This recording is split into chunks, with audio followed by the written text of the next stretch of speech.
SRPF भोजन सेवक SRPF सफाईगार भरती 2025 महाराष्ट्र। नमस्कार विद्यार्थी मित्रांनो, जेव्हापासून 2022 ची एसआरपीएफ भोजन सेवक आणि एसआरपीएफ सफाईगारची भरती झाली आणि तेव्हापासून भरपूर विद्यार्थ्यांच्या वारंवार एकच कमेंट होती की सर एसआरपीएफ भोजन सेवक आणि एसआरपीएफ सफाईगारची भरती कधीपर्यंत निघणार आहे आणि या भरतीसाठी शिक्षण फक्त 7वी पास लागते। महाराष्ट्रातील तुम्ही कोणत्याही जिल्ह्यातले असाल तर मुलं मुली या भरतीमध्ये फॉर्म भरू शकता आणि या भरतीमध्ये पगार सुद्धा 15,000 ते 47,600 पर्यंत असते एसआरपीएफ भोजन सेवक आणि एसआरपीएफ सफाईगार या भरतीमध्ये। आणि या भरतीमध्ये सिलेक्शन होण्याचे जास्त चान्स आहे। मी तुम्हाला असं कोण सांगू राहिलो, या भरतीमध्ये जे विद्यार्थी मित्रांनो लेखी परीक्षा नाही आहे, पेपर नाही आहे यामध्ये, त्याचबरोबर ग्राउंड सुद्धा नाही आहे, उंचीची सुद्धा यामध्ये काही अट नाही, त्याचबरोबर यामध्ये इंटरव्ह्यू सुद्धा नाही आहे। तर तुमचं यामध्ये ट्रेड टेस्ट होते, तर यामध्ये तुमचं जे स्किल टेस्ट ट्रेड टेस्टवर जे तुमचं सिलेक्शन या ठिकाणी होते। तर ट्रेड टेस्ट यामध्ये कशा प्रकारे असते, व्यावसायिक चाचणीवर आपल्या या ठिकाणी एसआरपीएफ भोजन सेवक सफाईगार भरतीमध्ये सिलेक्शन होते। तर व्यावसायिक चाचणी कशा प्रकारे असते आणि एसआरपीएफ भोजन सेवक एसआरपीएफ सफाईगारची जे हे भरती निघणार आहे लक्षात ठेवा। आणि त्या संदर्भात जे विद्यार्थी मित्रांनो शासन निर्णय सुद्धा आलेला आहे, तर तो शासन निर्णय सुद्धा मी तुम्हाला दाखवणार आहे आणि ही भरती कधीपर्यंत निघणार आहे याबद्दल सुद्धा तुम्हाला आजच्या व्हिडिओच्या माध्यमातून माहिती सांगणार आहे। यामध्ये व्यावसायिक चाचणी कशा प्रकारे असते ते सुद्धा तुम्हाला सांगणार आहे। तर आजचा व्हिडिओ खूप महत्त्वाचा होणार आहे, व्हिडिओ शेवटपर्यंत बघा आणि व्हिडिओला आताच लाईक करा। नमस्कार विद्यार्थी मित्रांनो, माझी नोकरी कॉर्नर यूट्यूब चॅनलवर मी गोपाल अनखळे तुमचं सर्वांचं सहर्ष स्वागत करतो। तर मित्रांनो, व्हिडिओचा थंबनेल बघून तुमच्या लक्षात आलं असेल की आपला व्हिडिओ कोणत्या टॉपिकवर होणार आहे। व्हिडिओ सुरू करण्याच्या आधी आपल्या यूट्यूब चॅनलला सबस्क्राईब करा, जेणेकरून प्रत्येक भरतीचे अपडेट तुमच्यापर्यंत सर्वात आधी पोहोचेल। जास्त करून एसआरपीएफ भोजन सेवक सफाईगार भरतीच्या रिलेटेड जास्त व्हिडिओ आपल्या चॅनलवर अपलोड करत असतो आणि 10वी 12वी पास भरतीच्या रिलेटेड जास्त व्हिडिओ आपल्या चॅनलवर अपलोड करत असतो। व्हिडिओ सुरू करण्याच्या अगोदर सर्वांना एक रिक्वेस्ट आहे, तुम्ही आपला व्हिडिओ कोणत्या जिल्ह्यातून पाहून राहिले हे नक्की या व्हिडिओ खाली कमेंट बॉक्समध्ये लिहा तुमच्या जिल्ह्याचं नाव, जेणेकरून मला सुद्धा वाटणार आहे की आपला व्हिडिओ कुठपर्यंत या ठिकाणी पोहोचत आहे। तर पहा 2022 ला जे एक लास्ट जे एसआरपीएफ भोजन सेवक आणि एसआरपीएफ सफाईगारची भरती निघाली होती आणि त्यामध्ये महाराष्ट्रातील भरपूर विद्यार्थ्यांचं सिलेक्शन झालं होतं। मेन म्हणजे यामध्ये जे लेखी परीक्षा नाही एक लक्षात ठेवा, पेपर नाही आणि ग्राउंड नाही आहे, फक्त आपल्याला व्यावसायिक चाचणीवर आपलं त्या ठिकाणी सिलेक्शन होत असते। व्यावसायिक चाचणी कशी आहे ते सुद्धा तुम्हाला पुढे सांगणार आहे आणि यामध्ये शिक्षण फक्त 7वी पास लागते एसआरपीएफ भोजन सेवक सफाईगार भरतीमध्ये। 7वी पासवरच ही भरती निघते आणि गट संवर्गातलं हे पद आहे एसआरपीएफ भोजन सेवक सफाईगारचं। वयोमर्यादा जर विचार केला 18 ते 38 वर्षापर्यंत या भरतीमध्ये वयोमर्यादा असते आणि एससी कॅटेगरीचे विद्यार्थी 18 ते 43 पर्यंत फॉर्म भरू शकतात। ठीक आहे, फीचा जर विचार केला तर खुला प्रवर्गासाठी 300 रुपये फी असते आणि मागासवर्गीयांसाठी 150 रुपये यामध्ये फी असते।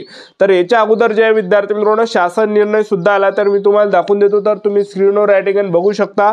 तर पहा हा गृह विभागाचा शासन निर्णय आणि ही जी भरती गृह विभागाअंतर्गत येते, तर तुम्हाला दिसत असेल स्क्रीनवर वर्ग ड कर्मचारी प्रमुख स्वयंपाकी ड वर्ग यामध्ये 8 जागा रिक्त आहे, पगार 18,000 ते 56,900 पर्यंत। सहाय्यक स्वयंपाकी ड वर्ग यामध्ये 24 जागा आणि पगार 16,600 ते 52,400 पर्यंत आहे।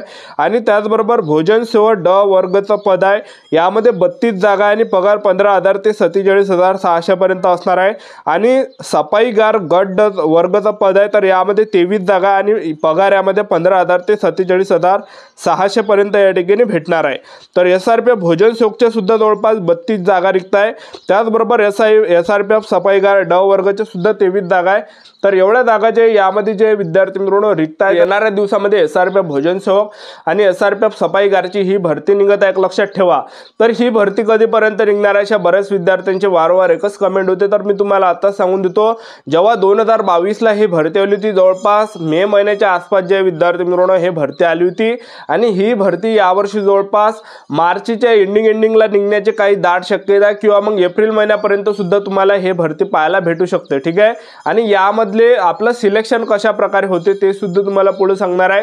तर पहा ही जी एसआरपीएफ भोजन सेवक एसआरपीएफ सफाईगारची जी भरती हे मार्चच्या एंडिंगला निघण्याची ठिकाणी दाट शक्यता आहे किंवा एप्रिल महिन्यामध्ये सुद्धा एप्रिल महिन्यापर्यंत सुद्धा ही एसआरपीएफ भोजन सेवक सफाईगारची भरती निघू शकते। ठीक आहे, तर या भरतीमध्ये कसं असते विद्यार्थी मित्रांनो, हे ऑफलाईन भरती असते एक लक्षात ठेवा।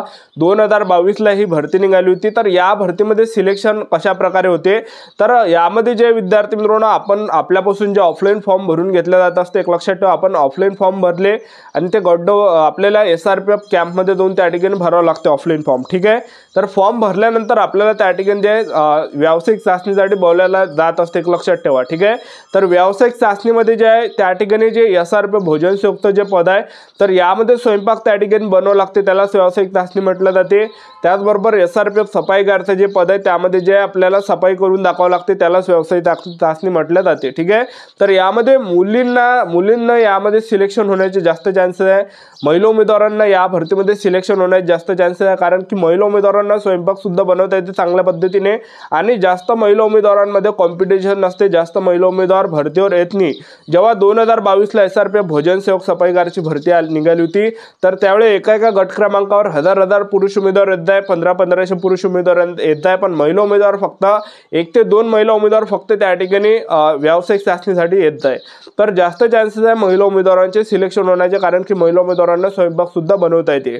तर यामध्ये आपण सिलेक्शन प्रोसेस जर पाहिलं मध्ये तर आपण व्यावसायिक चाचणीचा जर विचार केला तर सर्वात अगोदर त्या ठिकाणी SRPF भोजन सेवकची जी व्यावसायिक चाचणी असते, तर आपल्याला एका खोलीमध्ये त्या ठिकाणी नेल्या जाते आणि त्या खोलीमध्ये जे विद्यार्थी मित्रांनो 5 पदार्थ आपल्याला त्या ठिकाणी त्यांना बनवून दाखवावं लागते, ठीक आहे। तर 5 पदार्थ कोणकोणते त्याला सुद्धा मार्क असते, 20 मार्काची ती व्यावसायिक चाचणी असते।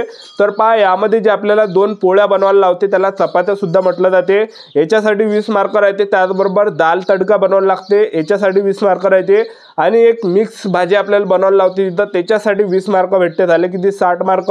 आणि आपल्याला शिरा बनवायला लावते, शिरा बनवला आपण तर त्याचे 20 मार्क भेटते, तर हे झाले किती 80। त्याचबरोबर आपल्याला 5वा जो पदार्थ आहे तर ते पोहे आपल्याला बनवायला लावते, पोहेसाठी 20 मार्क असते। तर अशा प्रकारे जे 100 मार्काची व्यावसायिक चाचणी SRPF भोजन सेवकची असते आणि आपल्याला ते जवळपास 55 मिनिटाच्या अंदर त्या ठिकाणी बनवून दाखवावं लागते स्वयंपाक त्यांना, ठीक आहे। आपण जेवढ्या चांगल्या पद्धतीने त्या ठिकाणी तुम्ही त्या ठिकाणी स्वयंपाक बनवसाल तेवढे तुम्हाला चांगले मार्क त्या ठिकाणी भेटणार। व्यावसायिक चाचणी जी असते SRPF भोजन सेवकची, तर यामध्ये आपल्याला स्वयंपाक बनवून दाखवावं लागते। तुम्ही जर चांगला स्वयंपाक बनवला तर तुम्हाला चांगले मार्क त्या ठिकाणी पडते आणि तुमचं सिलेक्शन त्या ठिकाणी होते। तर अशा प्रकारे व्यावसायिक चाचणीवर आपलं सिलेक्शन होते SRPF भोजन सेवक या भरतीमध्ये। तर यामध्ये लेखी परीक्षा सुद्धा नाही आहे, ग्राउंड नाही आहे, उंचीची काही अट नाही, इंटरव्ह्यू नाही आहे, तर व्यावसायिक चाचणीवर आपलं सिलेक्शन होते आणि सरकारी नोकरी SRPF भोजन सेवक सफाईगारची। आणि आपण सफाईगारची जी व्यावसायिक चाचणीचं जर पाहिलं तर सफाईगारमध्ये सुद्धा 100 मार्काची व्यावसायिक चाचणी होते। तर यामध्ये काय केलं जाते, एका रूममध्ये मुलांना त्या ठिकाणी नेलं जाते, मुलं झालं महिला उमेदवार झालं, ठीक आहे। तर एका रूममध्ये नेलं जाते आणि त्या रूममध्ये आपल्याला जे पहिलं जे असते त्यामध्ये तर रूम साफसफाई करणे याच्यासाठी 35 मार्क असते। तुम्ही जेवढ्या चांगल्या पद्धतीने नीटनेटके बनवून रूम साफ केली तर तुम्हाला 35 मार्क त्या ठिकाणी असते, लक्षात ठेवा। त्याचबरोबर दुसरं जे असते त्यामध्ये प्रसाधन गृह साफ करणे त्याच्यासाठी 35 मार्क असते, झाले किती हे 70। त्याचबरोबर जे तिसरं जे यामध्ये असते तर कचरा साफ करणे झाडू मारणे याच्यासाठी 30 मार्क, तर हे झाले विद्यार्थी मित्रांनो 100 मार्क। तर अशा प्रकारे 100 मार्काची व्यावसायिक चाचणी SRPF सफाईगारची असते। तर तुम्ही जेवढ्या नीटनेटके बनवून चांगल्या पद्धतीने त्या ठिकाणी काम केलं, चांगलं तुम्ही त्या ठिकाणी साफसफाई केली तर चांगले तुम्हाला मार्क पडते आणि तुमचं सिलेक्शन त्या ठिकाणी होते। तर अशा प्रकारे संपूर्ण सिलेक्शन प्रोसेस आहे SRPF भोजन सेवक आणि SRPF सफाईगार भरतीची। यामध्ये जे लेखी परीक्षा सुद्धा नाही, ग्राउंड नाही, उंचीची काही अट नाही, तर डायरेक्ट आपलं सिलेक्शन होते व्यावसायिक चाचणीवर, ठीक आहे। तर 7वी पास साठी ही भरती निघत असते, एक लक्षात ठेवा। तर लवकरच हे भरती तुम्हाला पाहायला भेटणार आहे। तर आपलं YouTube चॅनल सबस्क्राईब करून ठेवा, व्हिडिओ अपडेट तुम्हाला SRPF भोजन सेवक सफाईगार भरतीबद्दल देत राहणार आहे। होती संपूर्ण महत्त्वाची माहिती। आजचा व्हिडिओ आवडला असेल तर व्हिडिओ लाईक करा, शेअर करा, सबस्क्राईब करा। आजच्या साठी इथंच थांबतो, भेटा नेक्स्ट व्हिडिओमध्ये। जय हिंद, जय